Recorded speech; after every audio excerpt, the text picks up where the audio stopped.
CP Tarun Joshi ఇస్తున్న details అవి Shabad murder case నిందితుడు రాజ్ కుమార్ చనిపోయే ముందు ఏం జరిగింది, అసలు ఈ కేసులో ఏం జరిగింది అన్న డీటెయిల్స్ అన్నీ కూడా అక్కడ స్పాట్ను పరిశీలించిన తరువాత సిపి ఇస్తున్న డీటెయిల్స్ ఇవి మీడియాకు. జూలై 10న రాజ్ కుమార్ సెల్ఫీ వీడియో కూడా రికార్డ్ చేశాడు అంటూ సిపి చెప్తూ ఉన్నారు. ఆ వీడియోలో ఏముంది అన్నది తెలియాలి. 6 హత్యలకు ముందు రాజ్ కుమార్ ఈ సెల్ఫీ వీడియో తీసుకున్నట్టుగా తెలిసింది. సో ముందే ప్లాన్ చేసుకుని ఆ సెల్ఫీ వీడియోలో అన్ని వివరంగా చెప్పినట్టుగా సిపి చెప్తూ ఉన్నారు. అండ్ అలాగే రాజ్ కుమార్ కార్ అద్దెకు తీసుకున్నాడు అంటూ సిపి ఒక క్లారిటీ ఇచ్చారు.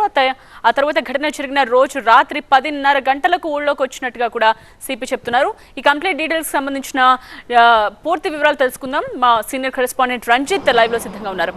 సో రంజిత్, సిపి చెప్పిన డీటెయిల్స్లో ఎటువంటి విషయాలు హైలైట్ అవుతున్నాయి, ఏం చెప్పారు? ఇంకా అంటే ఇదంతా కూడా ఒక పకడ్బందీ ప్రణాళిక ప్రకారమే రాజ్ కుమార్ ఈ 6 హత్యలు చేసినట్టుగా కూడా సిపి చెప్తున్నాడు.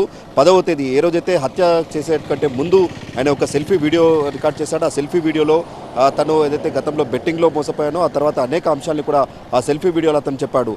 అతను గ్రామంలో ఉన్నటువంటి విభేదాలు కావచ్చు, ఆ తర్వాత అప్పుల వాళ్ళతో ఉన్నటువంటి ప్రెజర్ కావచ్చు, ఆ తర్వాత ఇక్కడ కేసు పెట్టిన తర్వాత తనకు ఏ రకమైనటువంటి ఇబ్బందులు ఎదుర్కొన్నాను, ఇలాంటి అంశాలన్నీ కూడా ఆ సెల్ఫీ వీడియోలో చెప్తూ కూడా తను ఇక దూరంగా ఉంటానంటూ కూడా ఆ సెల్ఫీ వీడియో అనే రికార్డ్ చేసుకుని పెట్టుకున్నాడు. అంటే ఇదంతా చూస్తే ఒక ప్రీ ప్లాన్గా ఈ హత్యలు చేసేందుకు రాజ్ కుమార్ ప్రీ ప్లాన్ పథకం ప్రకారమే ఈ మొత్తం అక్కడ కారు అద్దెకు తీసుకోవడం కావచ్చు, ఆ తర్వాత ఒకరి తర్వాత సీక్వెన్స్గా 3 చోట్ల ఈ 6 హత్యలు చేసినట్టుగా కూడా ప్రస్తుతం పోలీసులు అయితే చెప్తున్నారు. సో ఇక్కడ చాలా ప్రీ ప్లాన్గా ఆయన ఏదైతే గతంలో దాదాపు ఈ బెట్టింగ్కి సంబంధించిన దాంట్లో పూర్తిగా అప్పుల పాలయ్యాడో, అప్పుల పాలైనప్పటి నుంచి కూడా అతనికి సంబంధించిన లైఫ్ స్టైల్ మారింది. అతను పూర్తిగా అక్కడ చెడు వ్యసనాలకు అలవాటు పడడం కావచ్చు, ఆ తర్వాత అతను అప్పులు తీర్చేటువంటి క్రమంలో కుటుంబ సభ్యుల నుంచి కూడా పెద్దగా సపోర్ట్ లేకపోవడంతో కూడా అతను పూర్తిగా ఒక సైకోలా మారిన విధానాన్ని కూడా అతను సిపి మీడియాతో మాట్లాడుతూ చెప్పాడు. సో అక్కడ ప్రధానంగా ఏదైతే అప్పుల పాలైన తర్వాత దాదాపు అతనికి సంబంధించిన 2 కోట్ల అప్పులు పాలయ్యాయి. ఇప్పటికీ కూడా చాలామందికి అప్పులు తిరిగి కట్టాల్సి ఉంది. కొంతమంది కుటుంబ సభ్యులు అప్పులు తిరిగి కట్టారు, కానీ ఇంకా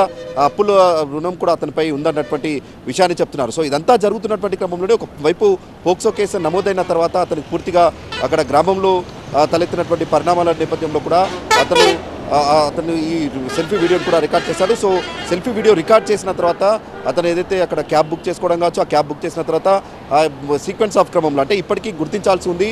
మొదట ఎవరిని హత్య చేశాడు, ఇక్కడ దేవలగూడ గ్రామంలో వారికి సంబంధించిన కుటుంబ సభ్యుల్ని మొదట హత్య చేశాడా, లేదంటే బాధిత మైనర్ బాలికకు సంబంధించిన కుటుంబ సభ్యుల్ని హత్య చేశాడా, ఆ తర్వాత ఇక్కడ అఖిలగూడ చెరువు వద్ద ఎవరిని హత్య చేశాడు, ఈ సీక్వెన్స్ అంతా కూడా ఫర్దర్గా తమ ఇన్వెస్టిగేషన్ చేస్తాం. సీసీ కెమెరా ఫుటేజ్ ఆధారంగా కూడా ఆ తర్వాత అతనికి సంబంధించిన టవర్ లొకేషన్ ఆధారంగా కూడా తమ ఫర్దర్ ఇన్వెస్టిగేషన్ చేస్తామన్నటువంటి విషయాన్ని సిపి చెప్తున్నాడు. సో అతను పూర్తిగా లైఫ్ స్టైల్ అనేది మారిపోయింది. ఎప్పుడైతే అప్పుల పాలయ్యాడో అప్పటి నుంచి కూడా అతని లైఫ్ స్టైల్ మారిపోయిన తర్వాత అతను చెడు వ్యసనాలకు అలవాటు పడిపోయాడు, పూర్తిగా సైకోగా మారిపోయాడు.